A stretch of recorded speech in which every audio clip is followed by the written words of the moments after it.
My name is Olivia, and at 38, I never expected to hear that doorbell again. Standing in my $15 million Atherton mansion, successful CEO of a tech empire I built from nothing, I froze. 15 years of family exclusion had left scars that success could not heal. Through the security camera, I saw them all waiting outside their faces, a mixture of awe and desperation. The family that once threw me away had come crawling back. Tell me where you are watching from, and hit that like and subscribe button before we dive into how I watched the color drain from their faces when they realized what was coming. Growing up in a middle-class neighborhood in Chicago, my childhood should have been ordinary. My father, Walter, worked as an engineer at a respectable firm, bringing home a comfortable salary. My mother, Elaine, taught third grade at the local elementary school, beloved by her students and the community.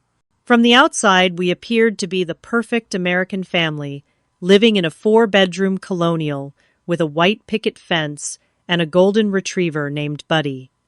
But appearances can be deceiving.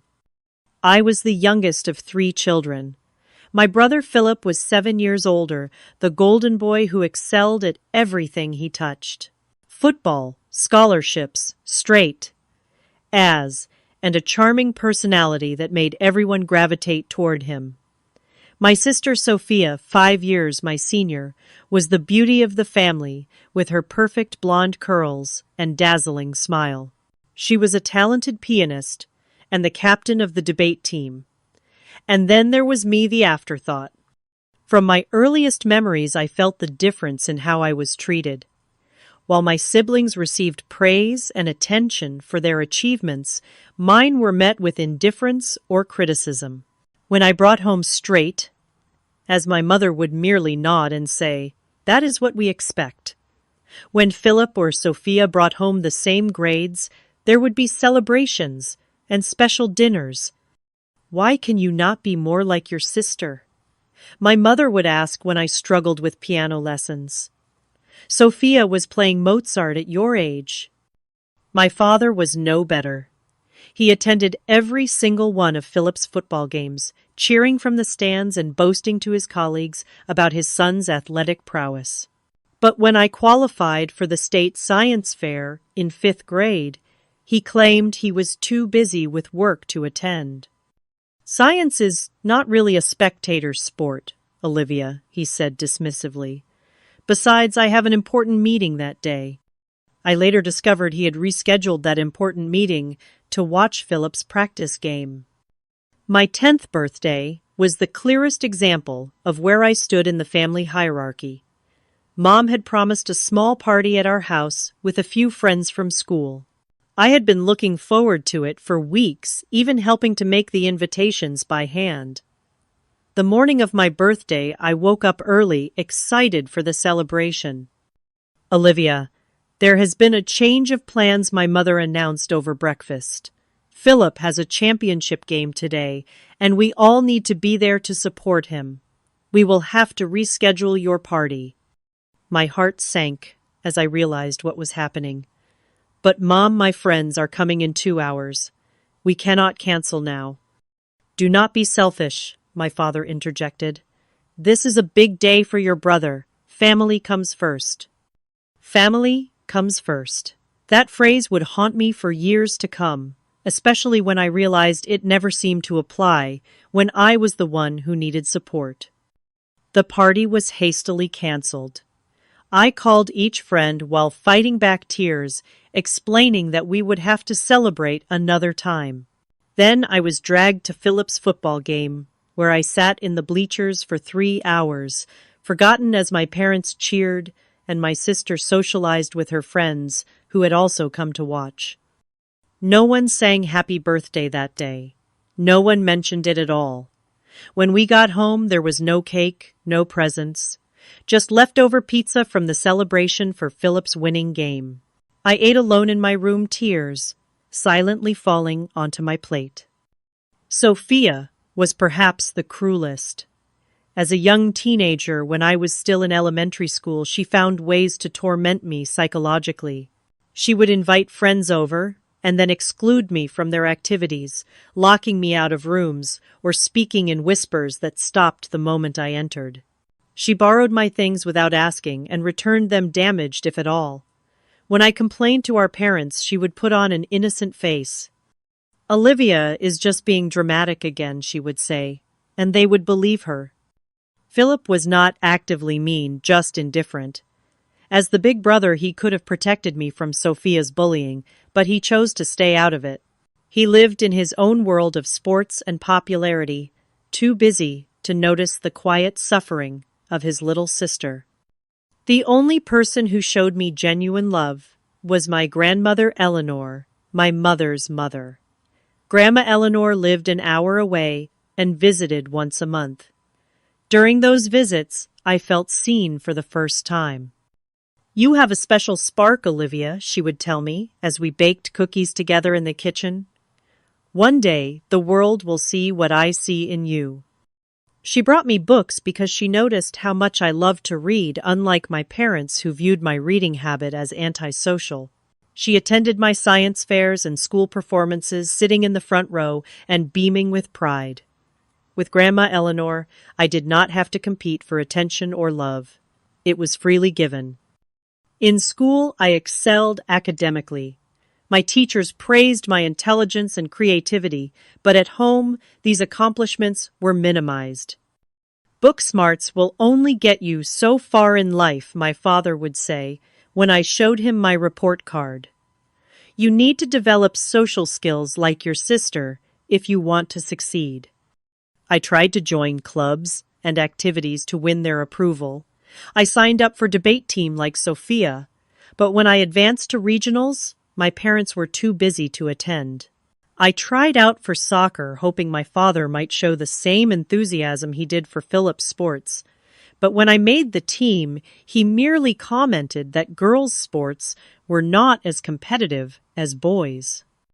By the time I reached high school, I had resigned myself to being invisible in my own family. I focused on my studies, knowing that education was my ticket to freedom. I worked part-time at the local library, saving every dollar for college. I applied for scholarships in secret, determined to forge my own path. When acceptance letters came from top universities, including Yale and Stanford, my parents seemed surprised, as if they had never considered that I might be capable of such achievements. Their reaction was tepid at best. "Those schools are very expensive," was my father's first comment, "and very far from home." I detected a note of relief in his voice at the thought of my leaving. It confirmed what I had always suspected. I was an obligation, not a beloved daughter. My heart broke a little more that day, but it also strengthened my resolve to build a life where I would be valued. Little did I know then that the worst betrayal was yet to come, and that the true nature of my place in the family would be revealed in the cruelest way possible. The pivotal moment that shattered any remaining illusions about my family came when I was 23. I had graduated from Stanford with honors, earning a computer science degree with a specialization in cybersecurity. I had secured a job at a tech startup in San Francisco, my first step toward independence. I was starting to believe that maybe, just maybe, I could finally earn my family's respect through my achievements. Then came the call that Grandma Eleanor had passed away unexpectedly from a heart attack. I was devastated. The one person who had made me feel loved and valued was gone. I flew back to Chicago immediately for the funeral, my heart heavy with grief. The funeral was a somber affair with relatives I barely knew, offering condolences and sharing memories of my grandmother. Throughout the service, I sat alone in the front row while my parents, Philip and Sophia, huddled together, presenting a united front of family grief. No one thought to check if I was okay, despite knowing how close I had been to Grandma Eleanor. After the service, the family gathered at my parents' house. The reading of the will was scheduled for that afternoon. I sat quietly in the corner of the living room, leafing through a photo album of Grandma Eleanor, trying to process my loss. When the lawyer arrived, everyone gathered in the dining room. As he read through the will, most items and assets were distributed as expected. Grandma Eleanor's house went to my mother, her car to Philip, and her jewelry collection to Sophia. Then came the surprise. To my beloved granddaughter Olivia, the lawyer read, "I leave my grandmother's ruby ring and the sum of $5,000. You were always special to me, and I know you will make me proud." The room fell silent. Then my mother let out a scoff. $5,000 and her old ring. That is it. I was stunned by her reaction. I had not expected anything and was deeply touched by Grandma Eleanor's gesture. The ruby ring was a family heirloom that had belonged to my great-great-grandmother. It was not the monetary value that mattered to me, but the sentiment behind it. My father's face had turned an alarming shade of red. "This is outrageous," he sputtered. "Eleanor always did favor Olivia for some reason." For some reason, I echoed, finding my voice. Maybe because she was the only one who ever showed me any kindness in this family. That was when everything exploded. Years of resentment and secrets came pouring out. "You want to talk about kindness," my father shouted. "We took you in when no one else would. We gave you a home and education opportunities most kids could only dream of, and this is the gratitude we get." Confusion washed over me. "Took me in? What are you talking about?" My mother shot my father a warning look, but it was too late. The damage was done. "You are not even our daughter," he spat out. "You were 2 years old when we adopted you after your mother died. Lisa was Elaine's college roommate, had you out of wedlock, then got herself killed in a car accident. No father in the picture, no other family willing to take you. So we did out of the goodness of our hearts." The room spun around me. Adopted. This could not be real. I looked at my mother, silently pleading for her to deny it. Instead, she sighed. "We were going to tell you when you were older, but then it never seemed like the right time. 23 years, and it had never been the right time to tell me the truth about my own identity. All those years of feeling like I did not belong, like I was different, somehow suddenly made terrible sense. So, I have been living a lie my entire life," I whispered. "Does everyone know, except me?" "Most of the family knows," Sophia said with a shrug. "It was not exactly a secret. We just did not talk about it. Not a secret to anyone except me, the person whose life it was." I felt sick to my stomach. "Why did Grandma Eleanor leave the ring to Olivia anyway?" Philip asked the lawyer. "It should stay with blood family." Blood family. Those words cut through me like a knife. Mrs. Eleanor specifically mentioned that Olivia should have the ring because, in her words, true family is about love, not blood, the lawyer replied uncomfortably. That set my father off again. That old woman always did try to undermine our parenting, filling Olivia's head with nonsense, making her think she was special when we were trying to raise her to be realistic about her place in the world. "My place?" I asked, my voice rising.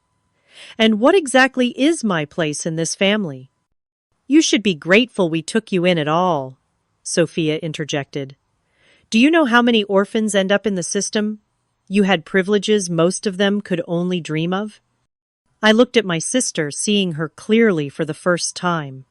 Privileges, like being reminded constantly that I was not as good as you or Philip, like having my birthdays forgotten and my achievements ignored, those kinds of privileges. "See, this is exactly why we never told you," my mother said. "We knew you would react emotionally instead of rationally." "Finding out my entire life has been a lie seems like a reasonable thing to be emotional about," I retorted. My father stood up, towering over the table. "That is enough. I will not have you speaking to your mother that way, under my roof." If you cannot show some gratitude for everything we have done for you, then perhaps you should leave. I looked around the table at the faces of the people I had called family for 23 years. None of them came to my defense. Not even Philip, who had always been the least antagonistic toward me. In that moment, I made my decision. Fine, I said quietly, gathering my purse. I will go. But first I want to know one thing. Was anything real? Did you ever love me at all?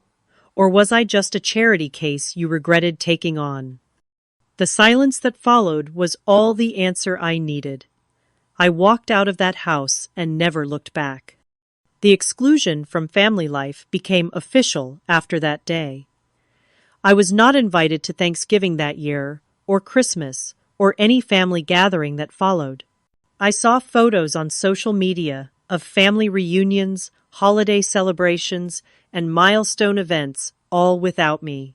Sophia would occasionally post pictures with captions like, "Complete family gathering," or "So blessed to have everyone I love in one place," pointed reminders that I was not considered part of everyone. There were emails from my father, cold and formal, asking me not to contact them and to respect the family's privacy, as if I were some stranger who might harass them, not someone who had lived as their daughter for over 2 decades.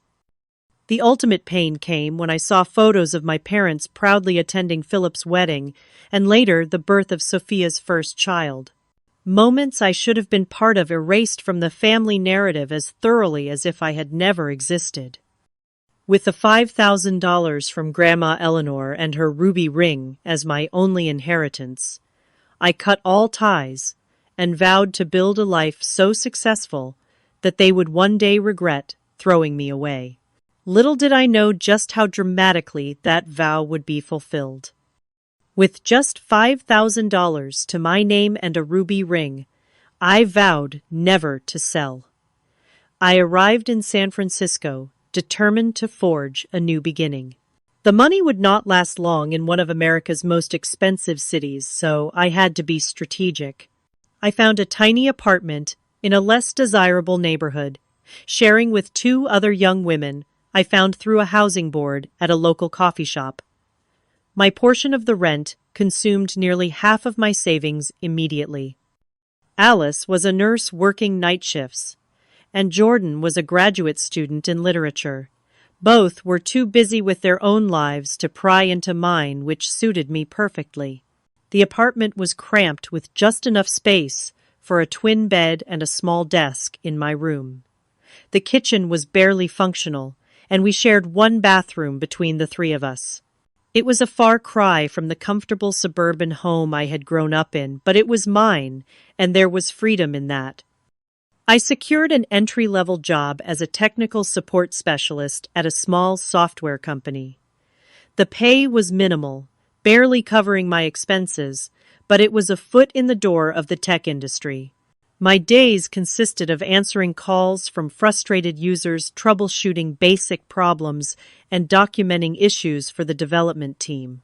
It was mundane work that did not utilize my education or skills, but I approached it with determination. "You are overqualified for this position," my supervisor remarked during my 3-month review. "But I appreciate your work ethic. Keep it up, and there will be opportunities for advancement." I did not want to wait for gradual advancement. Each night after my shift ended, I would return to my tiny room and spend hours teaching myself additional programming languages and cybersecurity protocols. I enrolled in free online courses, participated in coding challenges, and built small projects to enhance my portfolio.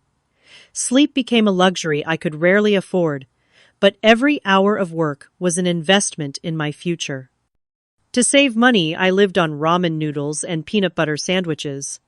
I cut my own hair, shopped at thrift stores for clothes, and walked miles to avoid paying for public transportation when the weather permitted.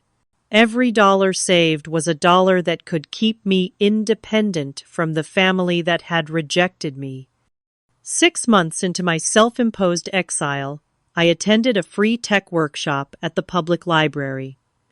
The topic was emerging threats in cybersecurity, an area I had been focusing on in my studies. The presenter was Professor Diana Chen, a renowned expert in the field from Berkeley. I sat in the back row, absorbing every word of her presentation, taking detailed notes on concepts I wanted to research further.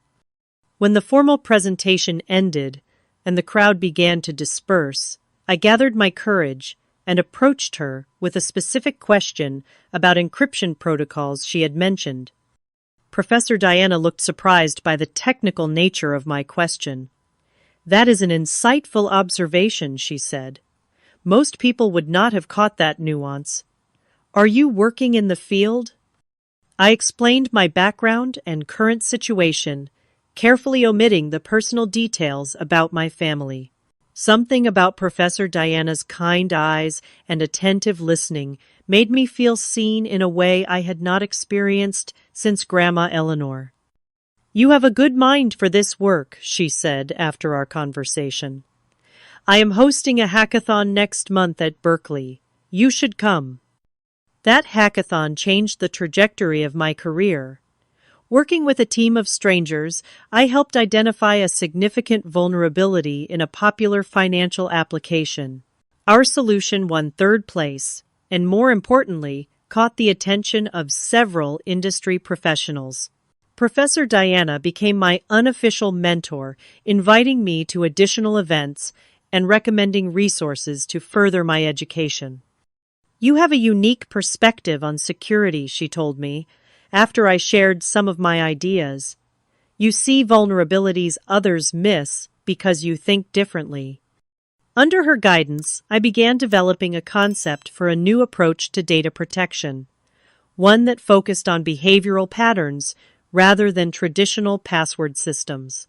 The idea had potential, but turning it into a viable product would require resources I did not have. "You should consider seeking investors," Professor Diana suggested. "This concept could revolutionize personal data security." The world of venture capital and startup funding was completely foreign to me. I spent weeks researching, preparing a business plan, and practicing my pitch. Professor Diana introduced me to a few of her contacts, but the responses were lukewarm at best. "The concept is interesting, but you have no track record. Come back when you have a working prototype. We typically invest in founders with more experience." Rejection after rejection piled up. 27 investors turned me down, each dismissal, echoing the rejections I had faced from my family. But unlike then, I refused to accept that I was not good enough. To sustain myself financially while pursuing my vision, I took a second job, bartending, at a popular tech hangout spot. The irony was not lost on me that I was serving drinks to successful entrepreneurs, whose ranks I was desperate to join. The late-night shifts were exhausting after full days at my tech support job, but they provided additional income and unexpectedly networking opportunities. One night, a customer named Travis left a generous tip after we had a brief conversation about the future of digital privacy. He returned the following week and asked more questions about my background and ideas. After several such conversations, he revealed that he was an angel investor specializing in cybersecurity startups. "I have been testing you," he admitted, "seeing if you really know your stuff, or if you are just another person with big talk and no substance. You are the real deal. Let me see your business plan." 2 weeks later, I received an investment of $200,000 to develop a prototype of my security system. It was a fraction of what established startups typically received, but it was enough to quit my tech support job and focus on building my product. I kept the bartending gig on weekends, both for extra cash and to stay grounded. The development process was grueling. I rented a small office space and worked 16 to 18-hour days, 7 days a week. There were technical challenges I had not anticipated, requiring me to learn new skills on the fly. There were moments of doubt when the code would not work, or when a security protocol failed testing. During those dark moments, I would hold Grandma Eleanor's ruby ring and remember her words, "You have a special spark, Olivia." The loneliness was perhaps the most difficult aspect. While I had acquaintances like Professor Diana and my roommates, I had no close friends, no one to celebrate small victories with or to provide comfort during setbacks. I had built walls around myself after the betrayal by my family, afraid to let anyone close enough to hurt me again. There were nights I cried myself to sleep, exhausted and overwhelmed. Nights when I questioned if I was on a fool's errand, trying to prove my worth to people who had made it clear they did not care. But each morning I would get up and return to my code, driven by a determination that grew stronger with each obstacle overcome. After 8 months of development, I had a working prototype. It was rough around the edges, but demonstrated the core functionality of my security concept. Travis arranged a demonstration for a group of more established investors, and this time they were impressed. "This approach to behavioral authentication is genuinely innovative," one of them commented. "With the right refinement, this could be a game changer for consumer security." That demonstration secured an additional round of funding, enough to hire 3 employees and move to a proper office space. Secure Now was officially born, and with it, the first step toward building the empire that would one day make my family regret their decision to cast me aside. The launch of Secure Now's first commercial product exceeded even my most optimistic projections. Our behavioral authentication system caught the attention of several major tech publications, with TechCrunch calling it a revolutionary approach to personal data security in an increasingly vulnerable digital landscape. Within 6 months, we had licensing agreements with 3 Fortune 500 companies who wanted to integrate our technology into their products. As the company grew, so did my confidence. I expanded from our small office to a full floor in a downtown San Francisco building. My team of 3 grew to 15, then 30, then over 100 employees within 2 years. Each hire was carefully selected not just for their technical skills, but for their passion and integrity. I was building more than a company. I was creating the family I had never had. "You have created something special here," Diana remarked during a visit to our new offices. She had transitioned from mentor to friend, one of the few people who knew the truth about my past. And I do not just mean the technology. She was right. The culture at Secure Now was built on respect, collaboration, and recognition of achievements large and small. Every milestone was celebrated, every birthday acknowledged. I made sure no one ever felt invisible or unappreciated the way I had for so many years. Our second product, a secure communication platform that used our proprietary authentication system, attracted attention from government agencies and international corporations concerned about industrial espionage. The contracts that followed pushed Secure Now's valuation past $100 million just 3 years after our founding. Financial success brought changes to my personal life as well. I moved from my shared apartment to a luxury condo overlooking the bay. I replaced my thrift store wardrobe with designer clothes, not out of vanity, but because I learned that in the business world, appearance matters when seeking to be taken seriously. I traded my 10-year-old laptop for cutting-edge technology and my bus pass for a Tesla. Yet despite these material improvements, there remained an emptiness I could not fill. Each night, I would return to my beautiful but silent condo with its panoramic views and expensive furnishings and feel utterly alone. Success was a cold companion.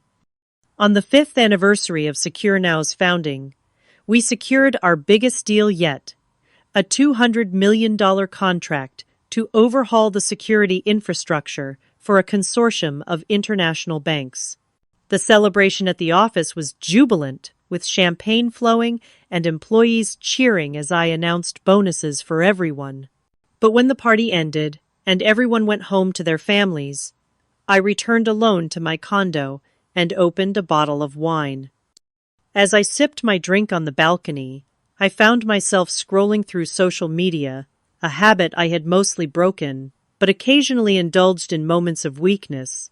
There was a new post from Sophia, a family reunion at our parents' lake house, annual Sullivan family tradition.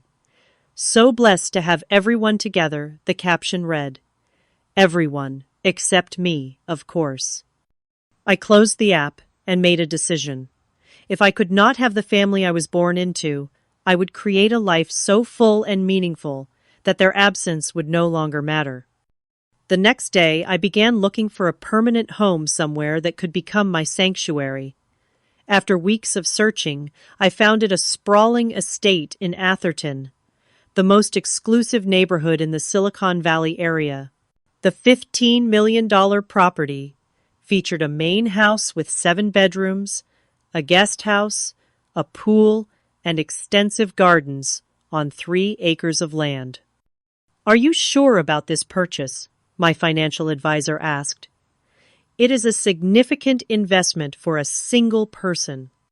"I am sure," I replied. "This is not just a house. It is a statement." I spent the next 6 months renovating the property to my exact specifications. The formal dining room was converted into a state-of-the-art home office. One wing of the house became a library, filled with thousands of books fulfilling my childhood dream of having my own personal library, like the one in Beauty and the Beast, my favorite fairy tale growing up. Each room was carefully designed to reflect different aspects of my personality and interests. The color schemes were warm and inviting, the furniture elegant but comfortable. Unlike the stark minimalism of my San Francisco condo, this house was meant to be lived in, to create memories in. The crown jewel of the property was the garden. I hired a renowned landscape architect to create an English garden with winding paths, hidden benches, and year-round blooms. It was the kind of garden Grandma Eleanor would have loved, and I placed a small memorial bench with her name in a quiet corner surrounded by her favorite flowers. As Secure Now continued to expand, now with over 500 employees and offices in 5 countries, I made a conscious effort to balance my professional success with personal growth. I joined boards of charitable organizations focusing particularly on those that supported foster children and orphans. I established a scholarship fund for computer science students from disadvantaged backgrounds. I began mentoring young women entering the tech field, determined to help them avoid some of the obstacles I had faced. Through these activities, I slowly built a circle of friends who knew nothing about my past and accepted me for who I was now. There was Travis, my first investor, who had become a trusted advisor and weekend sailing companion. Diana, of course, remained a constant presence now, bringing her husband and children to regular dinners at my home. Jordan, my former roommate, had finished her PhD and now taught literature at Stanford. We met monthly for coffee and book discussions. There was also my executive team, Layla, my brilliant chief technology officer, Marcus, the chief financial officer, whose careful stewardship had helped grow our company's value, and Derek, our chief operating officer, whose organizational skills kept everything running smoothly. They had started as employees, but had become something more over the years, people I trusted and respected. This carefully constructed family of choice helped fill some of the emptiness, but there were still moments when the past would creep in. Late at night, I would sometimes find myself looking through an old photo album I had kept from my childhood, one of the few possessions I had taken when I left my parents' house.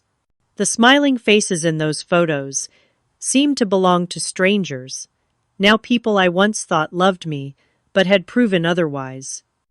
10 years after founding Secure Now, I took the company public.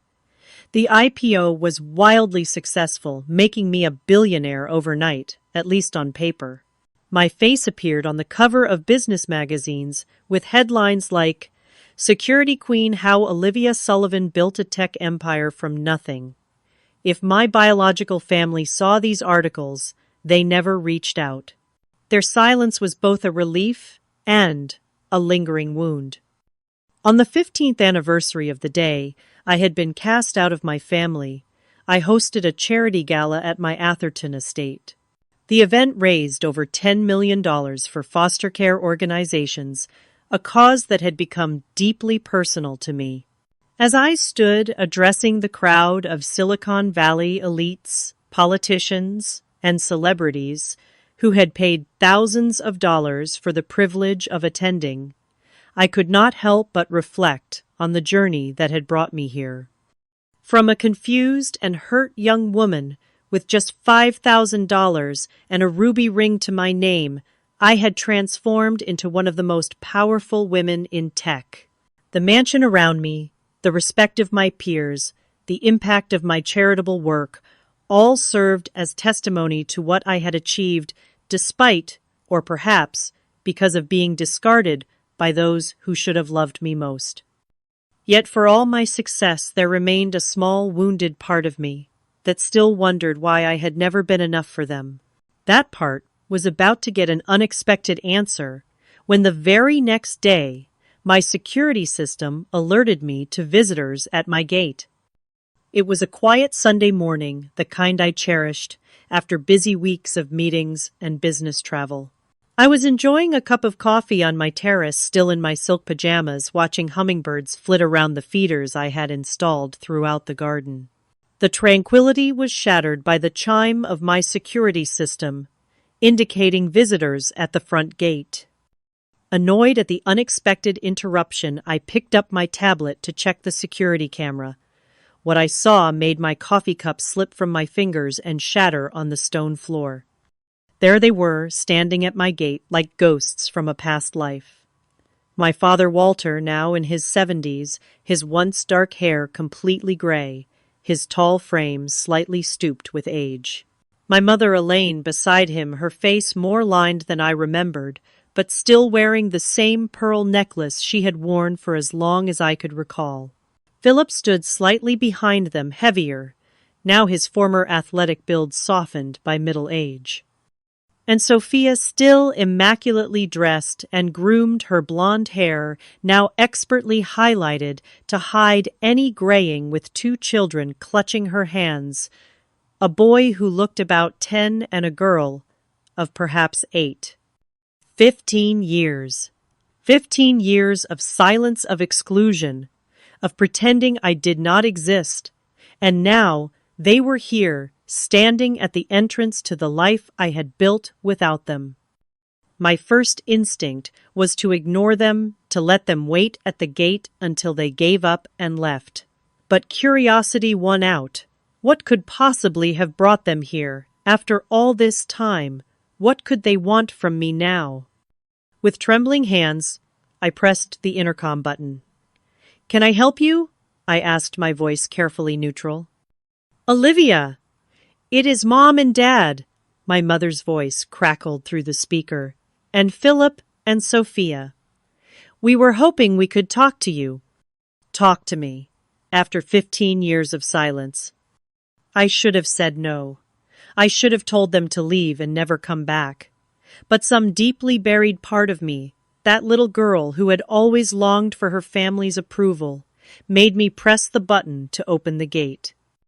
I rushed to my bedroom to change, pulling on jeans and a simple blouse, running a brush through my hair. I did not want to look like I had made an effort for them, but neither did I want to appear as though their arrival had caught me off guard. By the time the doorbell rang, I had composed myself, at least outwardly. I opened the front door with what I hoped was an expression of mild interest rather than the emotional turmoil raging inside me. The 5 of them stood on my doorstep, looking up at the grand facade of my home with poorly concealed awe.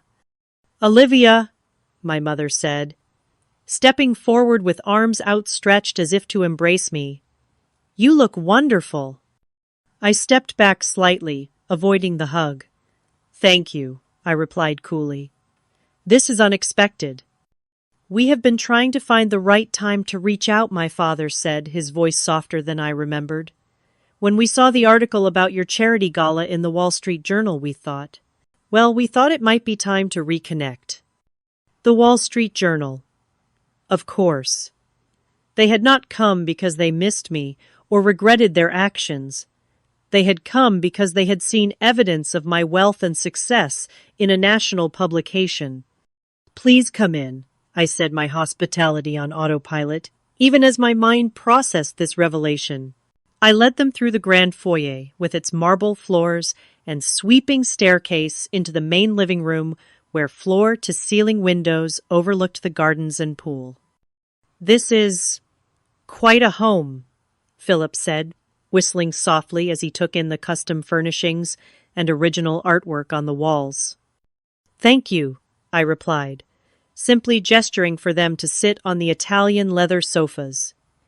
Can I offer you something to drink, coffee, water? Coffee would be lovely, my mother said, perching on the edge of the sofa, as if afraid to fully commit to sitting in my home. I used the excuse of preparing coffee to escape to the kitchen for a moment, leaning against the counter and taking deep breaths to steady myself. I had imagined this scenario countless times over the years, fantasized about what I would say if they ever showed up in my life again. But now that it was happening, I felt unprepared, vulnerable in a way I had not felt in years. When I returned with a tray of coffee in my finest porcelain, set a petty display of wealth I could not resist. The children were exploring the room while the adults sat in awkward silence. These are my children, Sophia said as I set down the tray. Jackson and Emma. I nodded to the children, who regarded me with curious eyes. Hello, I said, unsure how to interact with these niece and nephew I had never met. Had Sophia told them about me? Did they know they had an aunt who had been erased from family photos and conversations? They are beautiful, I said, because it seemed like the expected response. We have missed you, Olivia, my mother said, tears welling in her eyes.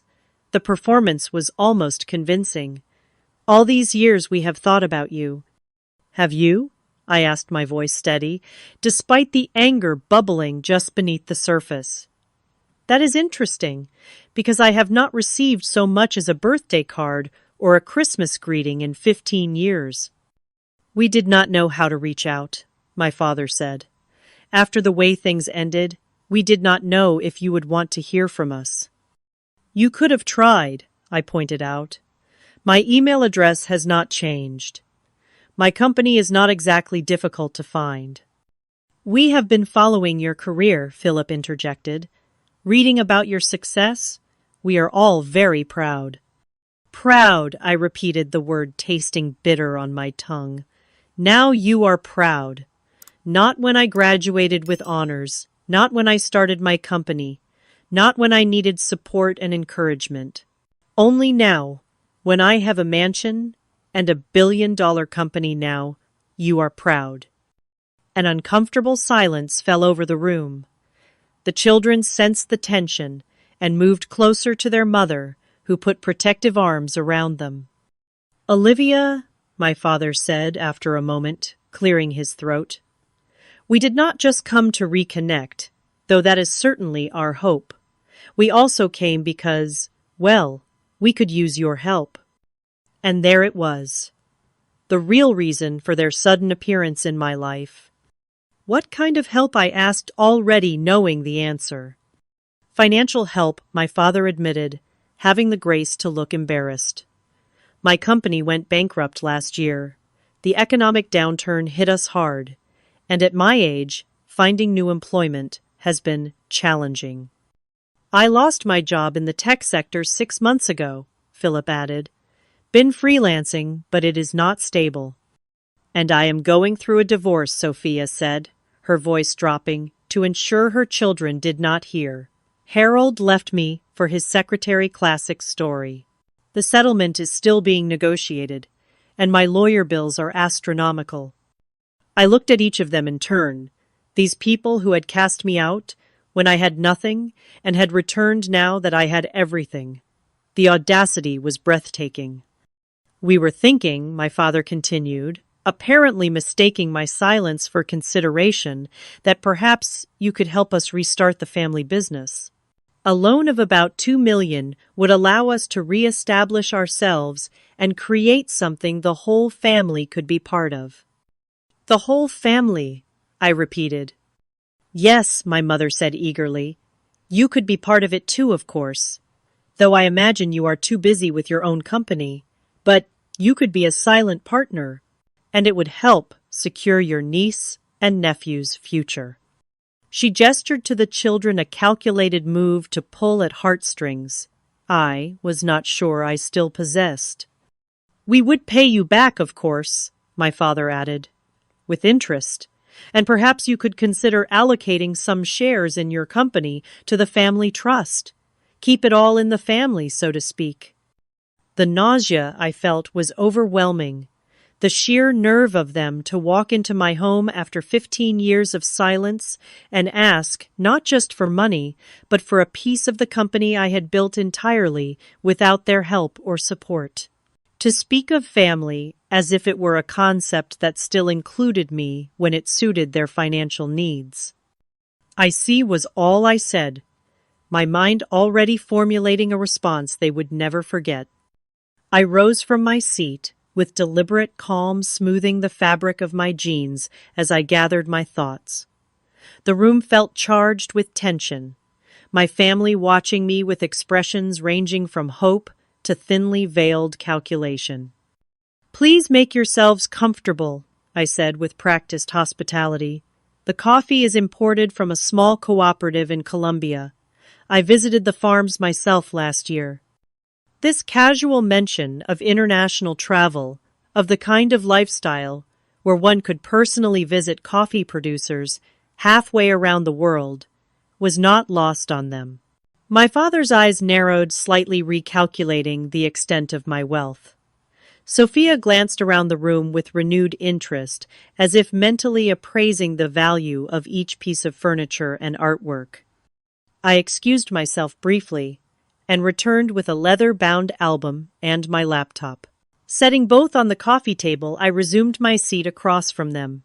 Legs crossed, posture relaxed, but confident the way I sat in board meetings when I knew I held all the cards. "Before we discuss any financial arrangements," I said, my voice, "even I think we should catch up on the past 15 years. After all, we are family, right?" I emphasized the word family, just enough to make it clear I recognized the irony. My mother nodded eagerly. "Yes, of course. We have so much to catch up on." "Let us start with family gatherings," I suggested, opening the album. "I have been keeping track of them, you know." Their confused expressions turned to discomfort as I revealed the first page, a printed screenshot of a Facebook post from 15 years ago, shortly after our falling out. It showed a Thanksgiving dinner at my parents' house, the caption reading, "Grateful for family today, and always." "This was 3 months after you told me never to contact you again," I said conversationally, as if discussing the weather. "I noticed all of you were there, plus Uncle Robert and Aunt Linda and their children. Cousin Jessica even flew in from Denver." I turned the page. Christmas same year. Nothing better than having the whole family together for the holidays. "That is a lovely tree, Mom. Did you use the ornaments I made in elementary school? Or did those get thrown out along with my baby pictures?" Page after page, I showed them evidence of the life they had lived without me. Birthday celebrations, graduations, weddings, baby showers for Sophia's children, anniversary parties for my parents. All documented on social media with captions about complete family gatherings and everyone we love in one place. "Why do you have all these?" Sophia asked, her voice strained. "Know your enemy," I replied with a small smile. "A basic principle of security. You taught me that, Dad, probably the most valuable lesson you ever gave me. Always know who you are dealing with." I closed the album and opened my laptop. Now let us move on to more recent history. I turned the screen toward them, showing an email from my father dated 12 years ago. I read it aloud, my voice steady. Olivia, I must insist that you cease any attempts to contact family members. Your mother was very upset by your Christmas card. We have moved on with our lives and expect you to respect our privacy. Walter Sullivan. I looked up at my father. That was in response to the only Christmas card I ever sent after leaving. A simple card wishing you happy holidays. No requests for reconciliation, no accusations, just a card. That was your response. He had the decency to look ashamed, staring down at his hands. And this, I continued scrolling to another email, is from Sophia to her friend Jenna, which she accidentally copied me on 3 years ago. Ugh saw another article about my sister, the tech genius. Mom was going on about it all day. As if being rich makes up for being such a freak growing up. Some people just have all the luck despite being totally socially inept. Charming Sophia. My sister's face flushed red. I did not mean. Oh, I think you did, I interrupted. But it is fine. Your opinion of me stopped mattering a long time ago. I closed the laptop and leaned forward, looking each of them in the eye, in turn. For 15 years, you have lived your lives as if I did not exist. You celebrated holidays, shared milestones, supported each other through hardships. You were a family in every sense of the word, just without me, and that was your choice.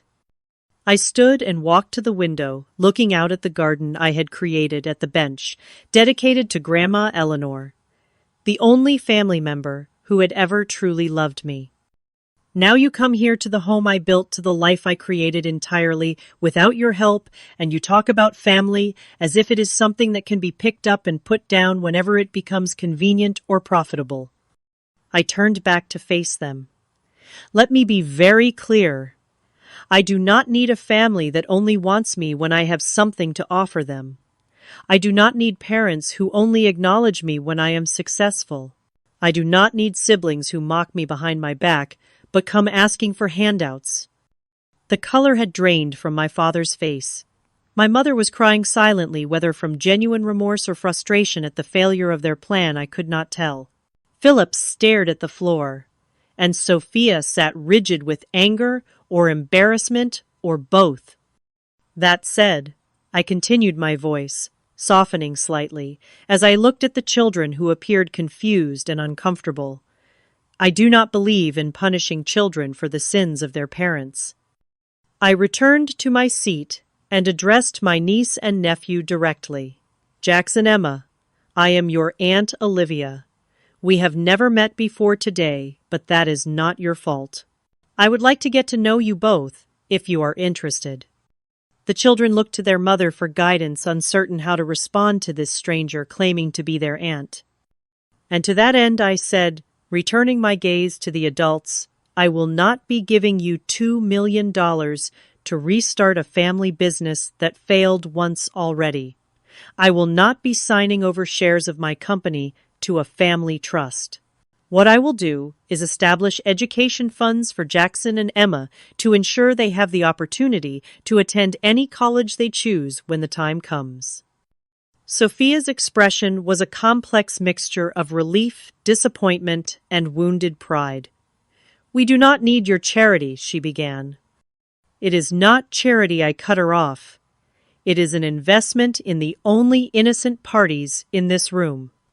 The funds will be managed by my financial team and will only be accessible for educational expenses. You will have no access to the money. I stood signaling that the meeting was coming to an end. That is my offer. Take it or leave it. My father stood as well, his face flushed with a familiar anger. After everything we did for you. What exactly did you do for me? I asked quietly. Remind me. We gave you a home when no one else would, sputtered. We fed and clothed you, sent you to good schools. You did the legal minimum required of parents, I corrected him. And you made sure I knew every day that it was an obligation, not a choice made from love. The moment I was old enough to be cast out, you did exactly that. My mother rose, tears still streaming down her face. Olivia, please. We made mistakes. We are sorry. Are you sorry for what you did?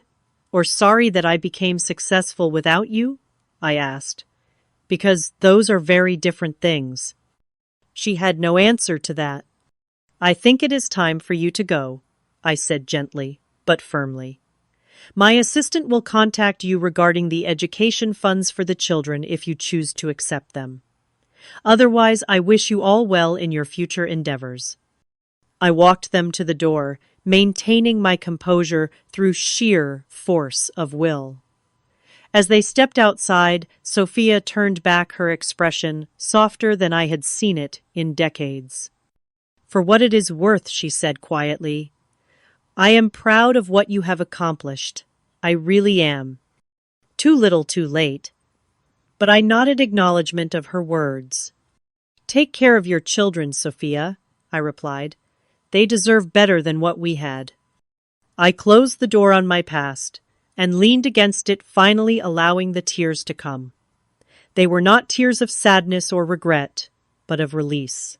In facing my family, in refusing to be manipulated by them again, I had finally freed myself from the last chains of their approval. I pulled out my phone and dialed the one person I knew would understand. Diana, it is Olivia.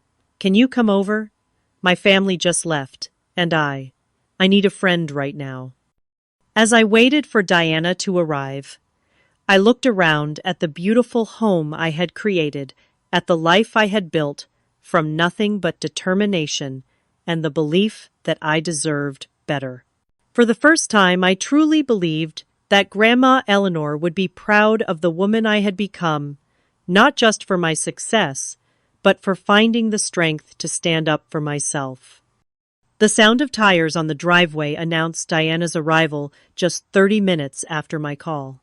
One of the things I valued most about our friendship was her unfailing reliability. When I needed her, she was there, no questions asked.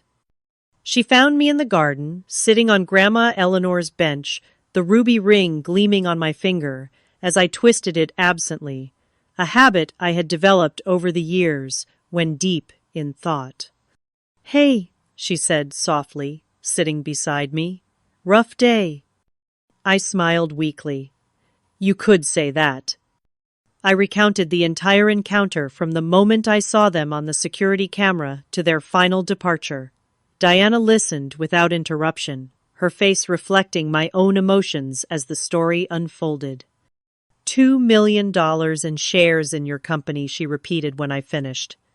The audacity is almost impressive. That startled a laugh out of me.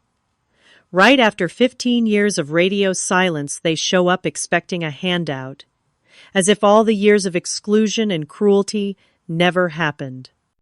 But you stood your ground, Diana said, squeezing my hand.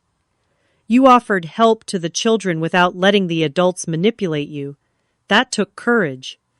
We sat in comfortable silence for a few minutes, watching the late afternoon sun cast long shadows across the garden. The emotional upheaval of the day had left me drained, but also strangely at peace. You know what the strangest part is, I said finally. For years I fantasized about a moment like this, about them seeing my success and regretting how they treated me.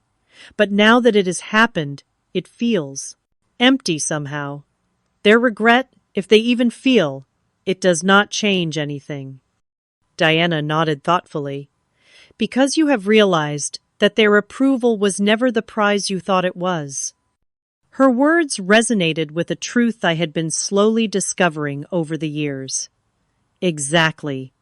I spent so much of my life trying to earn love that should have been freely given. Building this company, this fortune part of me, was still that little girl trying to prove I was worthy of being loved. And now, Diana prompted. Now I know that was never the problem. Their inability to love me was their failure, not mine. No amount of success on my part could ever fix what was broken in them. In the days that followed, I experienced a range of emotions from residual anger to unexpected grief for the family relationships I had never truly had.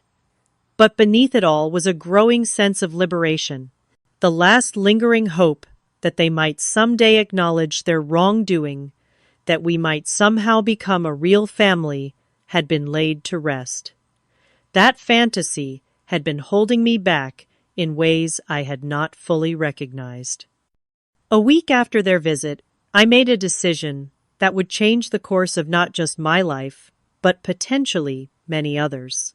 I established the Eleanor Grace Foundation, named for my grandmother, dedicated to supporting children in the foster care system, particularly those who had been adopted and then rejected or mistreated by their adoptive families. The foundation would provide not just financial assistance for education and basic needs, but also psychological support, mentorship programs, and legal advocacy. I committed $50 million as initial funding and pledged to personally oversee its operations alongside my duties at Secure Now. During the planning stages, I reconnected with Jordan, my former roommate who now taught literature at Stanford. Over coffee, I shared my vision for the foundation and my personal connection to its mission. I never knew, she said, visibly moved by my story. All those years we lived together, I had no idea what you had been through. I was good at hiding it, I admitted.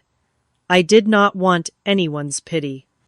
It is not pity to let people care about you, Olivia, she said gently. It is human connection, something I think you have been denying yourself for too long. Her words stayed with me, prompting a period of deep reflection. I had built walls to protect myself from further rejection, but those same walls had kept out the genuine connections I craved. My success, my wealth, even my charitable work, none of it could substitute for authentic human relationships. True to my word, I established the education funds for Jackson and Emma. Sophia accepted them with a stiff email of thanks. It was not reconciliation, but it was a small bridge to the next generation, a chance to break the cycle of emotional neglect that had characterized my own childhood. 3 months after my family's visit, I joined a support group for adults who had experienced family estrangement. Sitting in a circle with others who had similar stories, I found a level of understanding I had not experienced before. These were people who knew firsthand the particular pain of being rejected by those who should have loved them unconditionally. Family is not always blood, said one woman during a particularly powerful session. Family is who loves you when you need it most. This simple statement crystallized something I had been learning gradually over the years. Looking around at the lives I had touched and those who had touched mine, I realized I had built a family of choice, one far more nurturing than the one I had been born into. There was Diana, who had believed in me when I was just a nervous young woman at a tech workshop. Travis, who had taken a chance on my ideas when 27 other investors had said no. My executive team at Secure Now, who had stood by me through the company's growth and challenges. The children benefiting from my foundation's programs, whose letters and artwork now decorated a wall in my home office. 6 months after the confrontation with my biological family, I decided to host a gathering at my Atherton estate. Not a formal charity gala or business function, but a simple celebration of connection. I invited everyone who had become important to me over the years, from Diana and her family to my first roommates in San Francisco, from Travis and his wife to members of my support group. The house and gardens were filled with laughter and conversation with people who knew my story and accepted me as I was, flaws and all. As I looked around at these diverse individuals who had chosen to be part of my life, I felt a sense of belonging I had searched for my entire life. Late in the evening, I found a quiet moment alone on Grandma Eleanor's bench. The ruby ring caught the light from the garden lanterns, sparkling with the same warmth I remembered in her eyes. I could almost hear her voice. True family is about love, not blood. She had been right all along. Blood ties may be the beginning of family, but they are not its definition. Family is built through love, respect, and choices made day after day to show up for one another. It cannot be measured by DNA or legal documents, but by the depth of connection and the safety found in each other's presence. My journey from rejected child to successful businesswoman had been driven partly by a desire to prove my worth to those who had discarded me. But the true transformation came when I realized that my worth had never been in question, only their ability to see it. The family that had once defined me by my absence had lost their power over my happiness. In their place was a community of chosen family people who had earned their place in my life through their actions, not their blood relation. As I sat in my garden, surrounded by the life I had built, and the people who had helped me build it, I felt at peace in a way I never had before. The wounds of the past would always be part of my story, but they no longer defined my future. The ruby ring on my finger was no longer just a reminder of the one person from my biological family who had truly loved me. It had become a symbol of the truth I had learned through pain and triumph, that we all have the power to create our own definitions of family, to build connections based on genuine love rather than obligation. For anyone out there who has felt the sting of family rejection, who has wondered if something is inherently wrong with them because the people who should love them the most have turned away, I want you to know this. Your worth is not determined by those who failed to see it. You deserve love. You deserve belonging. And you have the power to create a family of the heart that will cherish you exactly as you are. Have you ever had to create your own family when your biological one let you down? What helped you heal from family rejection? Share your stories in the comments below, and do not forget to like, subscribe, and share this video if it resonated with you. Thank you for being part of this journey with me, and remember that sometimes the most beautiful families are the ones we choose for ourselves.